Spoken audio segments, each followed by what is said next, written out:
We need to solve this absolute value equation with fractions.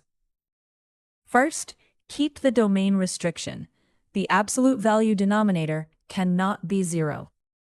Solving that condition gives x is not 1/2. We must keep this restriction until the end. The denominators are the same, so we combine the fractions by adding only the numerators. Because 2 is positive, absolute value of 2x equals 2 times absolute value of x.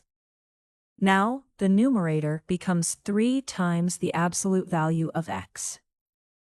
Since the denominator is non-zero on the domain, its absolute value is positive, so multiplying by it is safe. 3 is positive, so 3 times absolute value of x can be written as absolute value of 3x.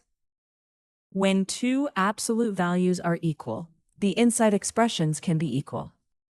Subtracting 2x from both sides gives the first candidate, x equals -1. The inside expressions can also be opposites. A common mistake is forgetting this second case. Distribute the negative carefully across the whole expression in parentheses. Add 2x to both sides to collect the variable terms. Dividing by 5 gives the second candidate, x equals 1/5. Both candidates respect the original domain restriction, so both are solutions. The excluded value remains part of the domain information, even though it is not a solution.